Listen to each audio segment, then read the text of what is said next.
buenas noches o en el momento del día que esté viendo esto.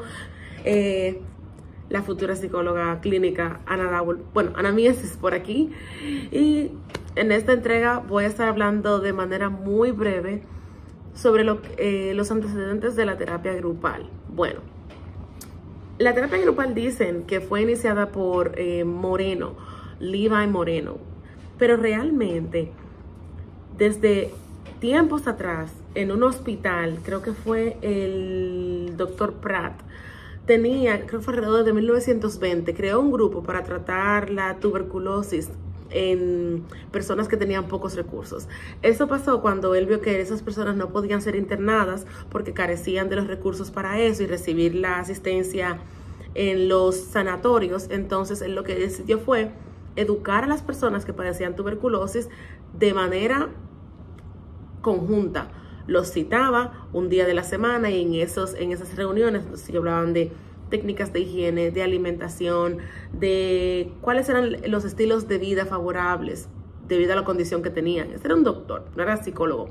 Pero según eso fue avanzando, las sesiones se fueron alejando un poquito de lo que eran los síntomas físicos y se fueron acercando más a la parte psicológica, a la parte emocional, de cómo la tuberculosis en sí les estaba impactando a esas personas. Y ahí, en este momento crucial, es cuando surge la terapia de grupo.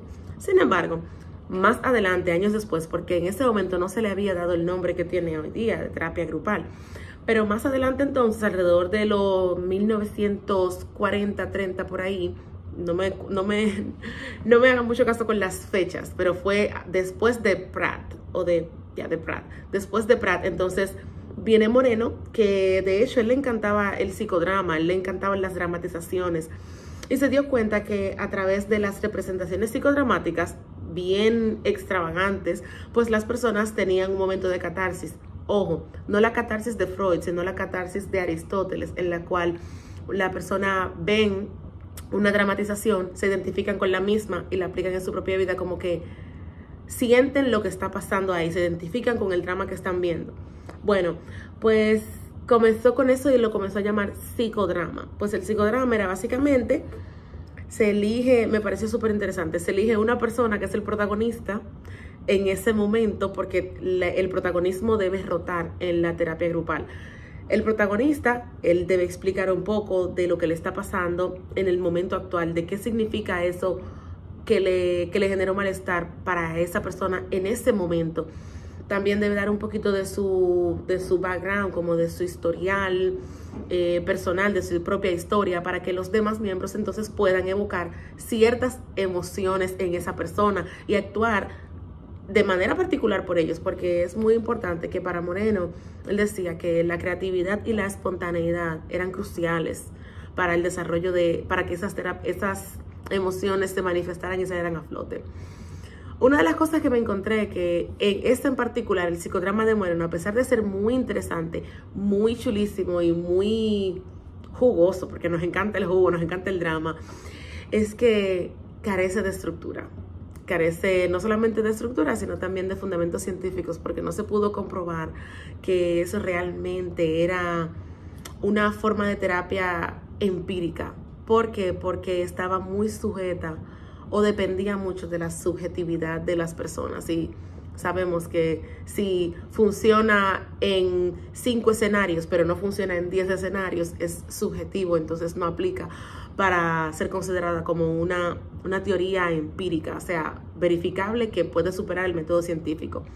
Sin embargo, más adelante, bueno, antes de llegar a la terapia cognitivo-conductual, porque creo que soy conductista, es importante hablar de los aportes que hicieron distintos autores. Por ejemplo, Carl Rogers, que sabemos que es un humanista empedernido, pues él lo que hizo fue que la terapia de grupo, él la centró en la persona a través de las interacciones con los demás.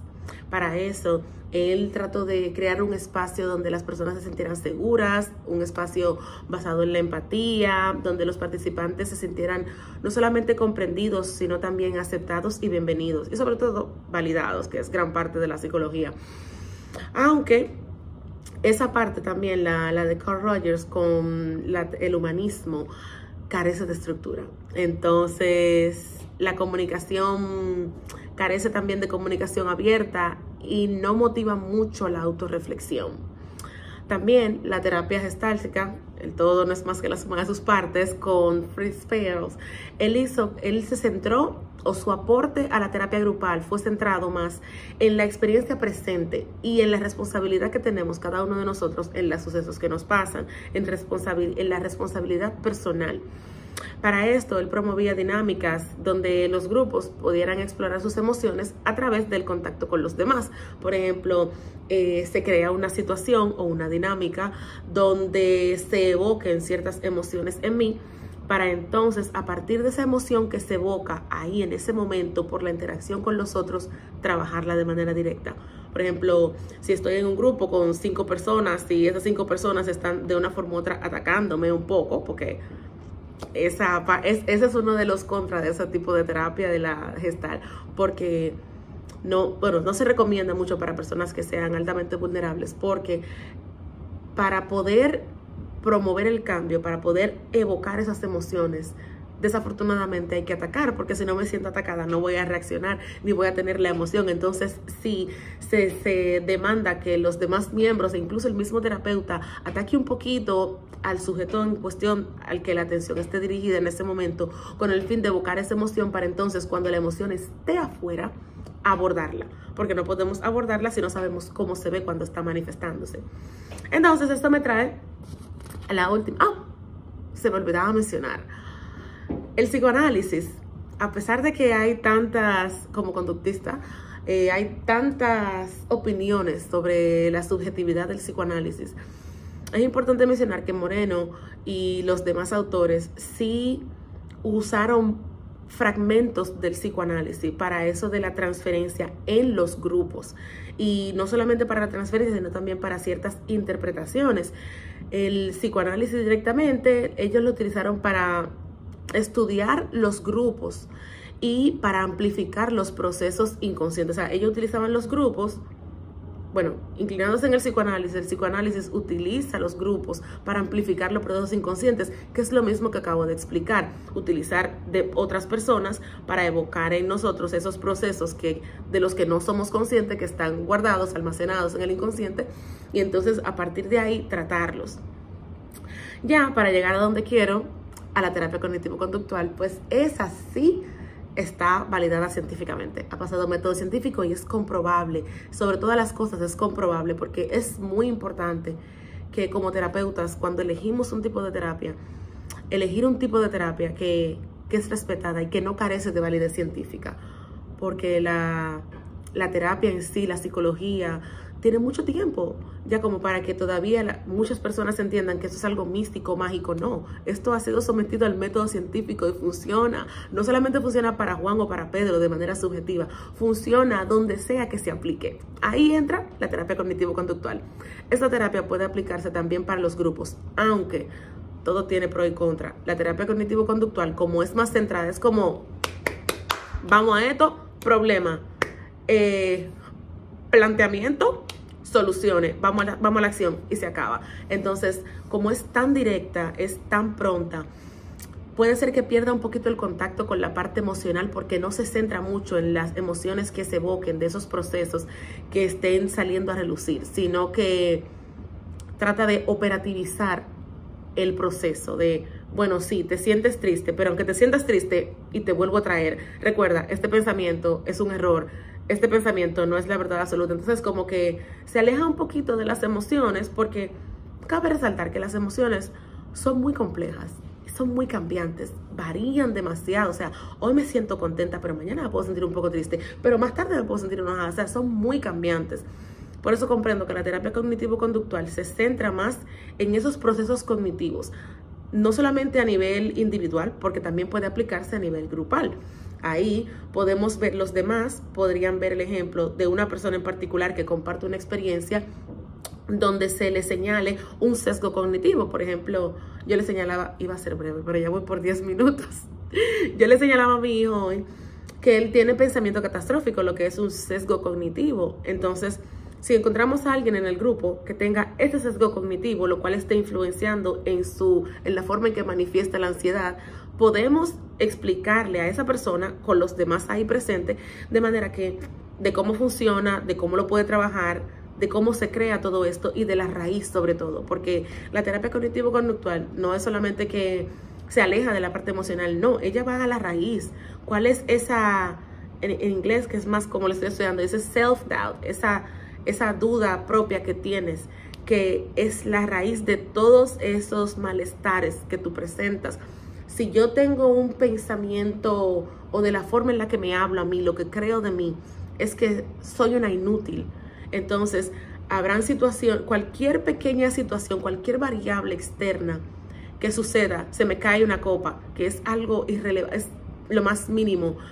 Como tengo esa duda, ese pensamiento intrínseco de mí misma, partiendo de cómo se haya formado en mi personalidad y en mi proceso de desarrollo, esa duda yo la adopté para mí, de que soy una inútil. Se me cae un vaso, una situación externa, ahí mismito comienzo a activar un protocolo de pensamiento, que es un protocolo tóxico, de acuerdo con la terapia cognitivo-conductual. Se me cayó el vaso porque tengo manos de mantequilla. ¿Por qué tengo manos de mantequilla? Porque soy una buena para nada. ¿Por qué soy una buena para nada? Porque soy una inútil. Entonces, cuando se trabaja o se le corrige a una persona del grupo, se le explica ese proceso que está resultando en esa emoción que le genera malestar, entonces los demás utilizan esto como una forma de información. O sea, si tienes el mismo problema y ves que le explican a otro cómo se soluciona y por qué te está pasando, tú también comienzas a introspección, o sea, a introspectar. Comienzas a sacarle lógica. Bueno, pero mira, si a él le pasa por eso y tiene este pensamiento primordial, bueno, mira, entonces ahí el otro se anima y comenta, a mí me pasa que mi pensamiento central que me molesta es este. Entonces ahí también, y se hace como un grupo donde todos participan, pero se tiene una estructura definida. Vamos a identificar esas dudas que tenemos sobre nosotros. Vamos entonces a explicarte cómo trabajarlo, cómo cambiar, cómo reestructurar ese tipo de pensamiento, cómo apalear esos pensamientos que te llegan y sobre todo cómo identificar lo que es un pensamiento meramente, que el pensamiento tiene errores, innumerables errores. Cómo identificar ese pensamiento que me llega y se activa por mi duda interna, por esa forma en la que yo me llamo, de la realidad. Entonces ahí venimos con evidencia. Espérate, esto es lo que yo pienso, pero esto lo pienso porque de base pienso esto. Entonces, ¿qué tanto se me acerca esto con la realidad? Eso es una de las técnicas de la TCC que se pueden aplicar tanto en terapia individual como en terapia grupal. Entonces, para concluir, voy a decir de manera puntual qué aportó cada teoría a la terapia grupal. Entonces, el psicoanálisis aportó la transferencia en los grupos, porque entonces cuando yo saco, o cuando Juan, uno de los miembros de mi grupo, saca eso que él le pasó en su día, o sea, a modo de psicodrama, y lo hacemos en un roleplay en la terapia grupal, él transfiere esas emociones, esa situación, al grupo completo. Entonces el grupo completo reacciona y se vuelve reactivo, y que al final de cuentas eso es lo que se busca, evocar para entonces cuando están afuera trabajarlos. El humanismo, por su parte, se concentró en la autenticidad y en la empatía, porque sabemos que el humanismo es más sé tú mismo, sé empático, sé solidario, y eso en la terapia grupal es lo más significativo. No podemos tener un grupo donde las personas no sean empáticos y que tan siquiera puedan mostrarse empáticos con los demás, porque entonces el respeto al derecho ajeno es la paz, como dicen por ahí, y el respeto comienza por mí. Entonces también tenemos el psicodrama de Moreno, que nos ayuda a hacer una exploración profunda de conflictos internos. Es importante mencionar que según yo estaba leyendo esos materiales, dije, pero es que el psicodrama de Moreno no se puede utilizar directamente con la terapia cognitivo-conductual. ¿Por qué? Porque para el psicodrama de Moreno se explora procesos internos, muy internos, recabados, allá, sumergidos en el inconsciente. Entonces, eso necesita tiempo y necesita dejar que las emociones se afloren de manera espontánea, salgan como quieren salir, y entonces contemplar cada una de ellas, analizarlas, observarlas. Y eso no se concuerda con la terapia cognitivo-conductual, que tiene un plan, que dice, vamos por aquí, 1, 2, 3, bye bye. Entonces, Esas dos siento que son un poquito contradictorias. Y por último, pues la terapia cognitivo-conductual, que lo que nos brinda a la terapia grupal es estructura, objetividad y eficacia. Entonces, eso ha sido todo por hoy. Espero que haya sido suficientemente claro y que no me haya yo dejado ir porque se me va la olla y hablo de más. Pero bueno, lo mantuve corto. Hasta luego.